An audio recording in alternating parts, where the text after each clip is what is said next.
বন্ধুরা, আলুর পরোটা তো অনেক খেয়েছো, একবার এই জিনিসের পরোটাটা খেয়ে দেখো। হ্যাঁ বন্ধুরা, এটা কিন্তু আলুর পরোটা না, এটা এমন একটি জিনিসের পরোটা যেটা আমাদের স্বাস্থ্যের জন্য ভীষণ উপকারী, আর এই পরোটা হয়ও খুব সুস্বাদু। তো এই পরোটাটি তৈরি করার আগে, এই পরোটার সাথে খাওয়ার জন্য আমরা তৈরি করব আগে একটি আলুর তরকারি। তো সেই আলুর তরকারিটি তৈরি করার জন্য আগে আমি এখানে ছাড়িয়ে নিচ্ছি আলু। তো আলু আগে থেকে তোমরা সেদ্ধ করে রেখে দিতে পারো, তাহলে ঠান্ডা হয়ে গেলে ছাড়াতে সুবিধা হবে। তো এখানে 4টে আলু আমি নিয়েছি, আর সেদ্ধ করে নিয়ে ছাড়িয়ে নিয়ে এবার আলুগুলো দেখো এরকম ছোট ছোট করে ডুমো ডুমো করে কেটে নিতে পারো। আর চাইলে আলুগুলোকে হাত দিয়ে ম্যাশ করেও নিতে পারো, তবে এইভাবে ডুমো ডুমো করে কাটলে যেটা হয় ভালো হবে। তো এখানে 4টে আলু আমি এইভাবে আগে কেটে নেব। তো বন্ধুরা, পরোটার সাথে সাধারণত আমরা সস, টক দই, রায়তা এই সমস্ত খেয়ে থাকি, কিন্তু এই আজকে যে পরোটাটি শেয়ার করছি এর সাথে এই আলুর তরকারিটা দুর্দান্ত লাগে খেতে। এরপরে কড়ার মধ্যে সর্ষের তেল দেবে। সর্ষের তেলটা যখন একটু গরম হয়ে যাবে তখন এর মধ্যে আমরা জিরে ফোড়ন দিয়ে দেবো 1 চামচ, আর অল্প একটু 3-4 চিমটি হিং দিয়ে দেবো। হিংটা অপশনাল, চাইলে দিতে পারো, চাইলে বাদ দিতে পারো। এরপরে হাফ চামচ, ছোটো চামচের হাফ চামচ ধনে গুঁড়ো, হাফ চামচ জিরের গুঁড়ো, আর 1 চামচ কাশ্মীরি লঙ্কার গুঁড়ো। কাশ্মীরি লঙ্কার গুঁড়োটা দিলে ঝালটা কম হবে, রঙটা সুন্দর হবে সেই জন্য। আর 1 ছোটো চামচ হলুদ দিয়ে ভালো করে আগে মশলাটা একটু নেড়ে চেড়ে নিয়ে তারপরে কেটে রাখা আলুগুলো এর মধ্যে দিয়ে দিচ্ছি। এবার এই মশলার সাথে আলুটা একটু ভালো করে আগে ভেজে নিতে হবে আমাদের, একটু নাড়াচাড়া করে নেবে। এরপরে দেখো এখানে আদা কুড়িয়ে রেখেছি কিছুটা, সেই কোড়ানো আদা এর মধ্যে দিয়ে দিচ্ছি। আদাটা কুড়িয়েই দেবে, এখানে আদা বাটা দিলে চলবে না, তাই কোড়ানো আদা দেবে। তারপরে দিয়ে দিচ্ছি স্বাদ মতন নুন। স্বাদ মতন নুন দিয়ে এবার ভালো করে মিশিয়ে নিতে হবে। এইভাবে ভালো করে নুনটা মিশে গেলে তারপরে যেটা করতে হবে আমাদের, এর মধ্যে দিয়ে দেবো জল। তো মোটামুটি এখানে আমি 2 কাপ মতন জল দিয়ে দিয়েছি। এবার ঝোলটা তোমরা প্রয়োজন অনুযায়ী কম বেশি রাখতে পারো। তো চাইলে মাখা মাখা খেতে পারো, চাইলে একটু ঝোল খেতে পারো, তবে এই আলুর তরকারিটা একটু ঝোল ঝোল হলেই ভালো হয়। তো ঢাকা দিয়ে আমি কমিয়ে রেখেছি একটু ফোটার জন্য, ততক্ষণ একটা মশলা তৈরি করব। তো মশলা তৈরি করার জন্য আমি এখানে নিয়েছি গোলমরিচ, গোটা গোলমরিচ কিছু এখানে নিয়ে নিয়েছি, আর নিয়েছি মৌরি 1 বড় চামচ মৌরি, আর নিয়েছি 4-5টা ছোটো এলাচ, আর ছোটো এলাচগুলো ছাড়িয়ে নিচ্ছি এইভাবে। তো এটা তোমরা চাইলে মিক্সিতে বেটে নিতে পারো, গুঁড়ো করে নিতে পারো, আর চাইলে এরকমভাবে শিলে গুঁড়ো করতে পারো।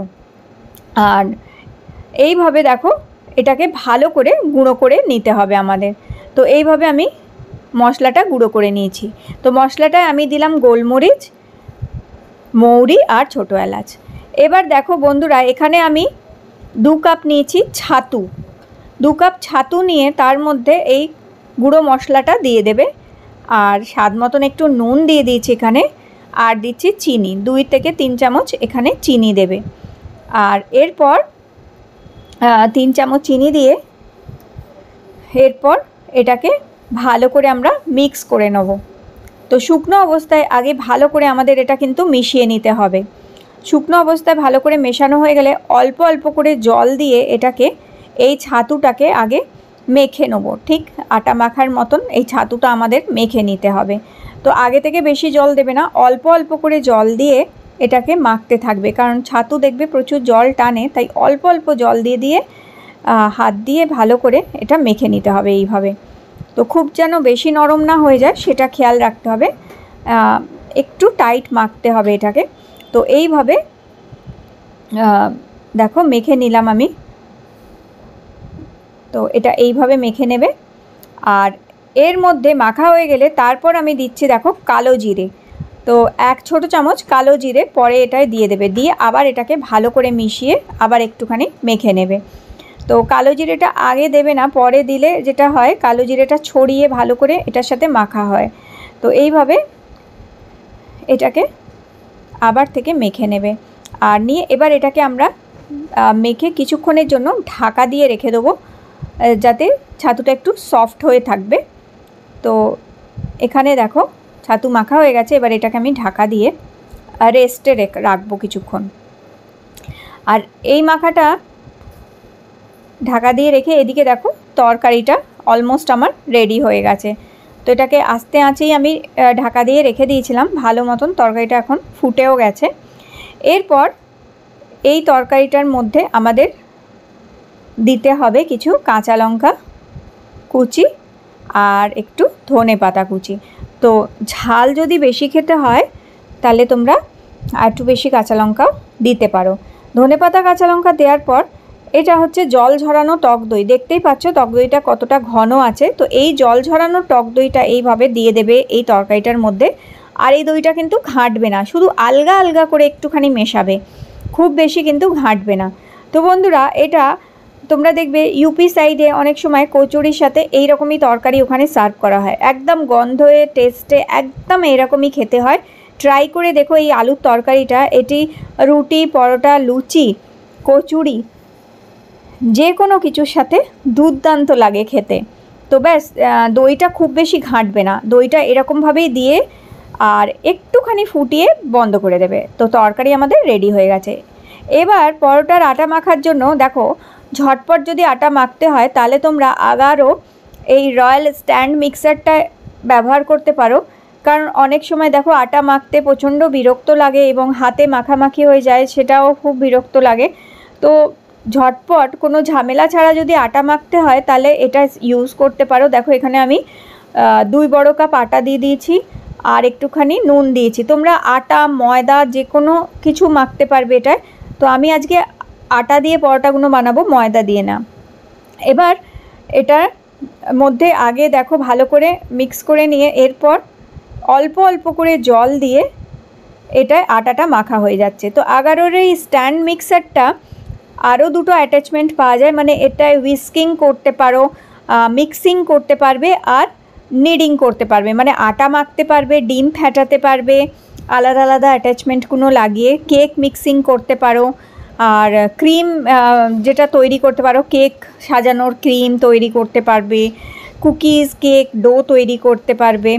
তো এটা অনেক রকমভাবে ইউজ করা যায়, মানে কোনো ঝামেলা ছাড়াই আর কি, খুব সহজে ঝটপট মাত্র 1 মিনিটের মধ্যে আটা মাখা কিন্তু এটাই হয়ে যায়। দেখো আর কত সুন্দর আটা মাখা হয়, আমি এর ভিডিও আগেও দিয়েছি। এই স্ট্যান্ড মিক্সারটায় আগারো স্ট্যান্ড মিক্সারে আটা মেখে সেই আটার রুটি এত নরম হয় আর এত সফট হয়, আর দেখবে তোমরা প্রত্যেকটা রুটি ফোলে, কারণ আটা মাখাটা ভীষণ ভালো হয় এর মধ্যে। তো এইভাবে দেখো আটাটা আমি এখানে মেখে নিলাম আর ইজিলি অ্যাটাচমেন্টগুলোকে খুলে ইউজ করা যায়। তো এইভাবে দেখো আটাটা একটু ঢাকা দিয়ে কিছুক্ষণ আমি এখানে রেখে দিচ্ছি, আর 5 মিনিট ঢাকা দিয়ে রাখবে, কারণ খুব বেশি ঢাকা দিয়ে রাখার দরকারও লাগে না এটায়, যেহেতু এটা এই স্ট্যান্ড মিক্সারে মাখা হয়েছে তো আটা একদম পারফেক্ট মাখা হয়ে যায়।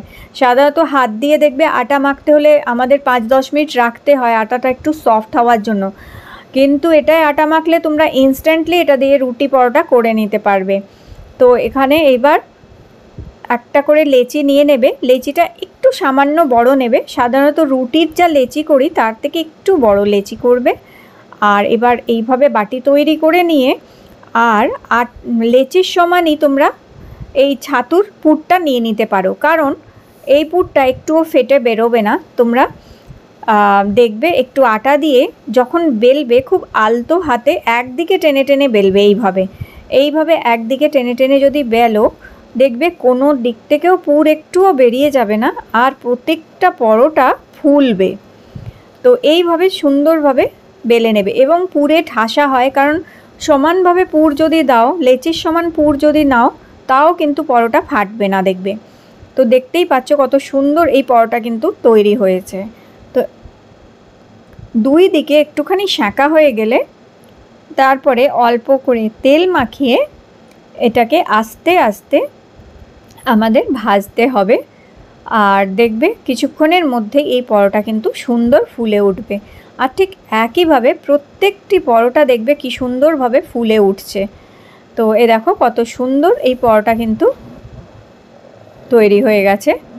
দেখতেই পাচ্ছ কত সুন্দর রং ধরেছে এবং দেখতেও কত সুন্দর হয়েছে আর কি সুন্দর ফুলে উঠেছে।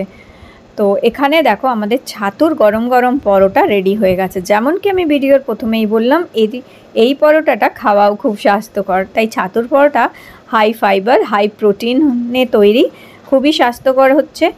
আর এইভাবে তোমরা একটা হেলদি রেসিপি সকালে তৈরি করে খেতে পারো। এটা খেতেও খুব দুর্দান্ত হয়, আলুর এই তরকারিটার সাথে দারুণ লাগে ছাতুর এই পরোটাটি খেতে। তো অবশ্যই তোমরা ট্রাই করতে পারো, বাচ্চাদের টিফিনে দিতে পারো, নিজেরাও টিফিনে নিতে পারো এটা। আর দেখো পুরো পুর কত সুন্দরভাবে সমানভাবে ছড়িয়েছে। তো বন্ধুরা, আজকের এই রেসিপিটি ভালো লেগে থাকলে লাইক দিও আর চ্যানেলটি সাবস্ক্রাইব করে রেখো। আর হ্যাঁ, স্ট্যান্ড মিক্সারের লিঙ্কটা ডেসক্রিপশান বক্সে থাকবে। তাহলে আবার দেখা হবে।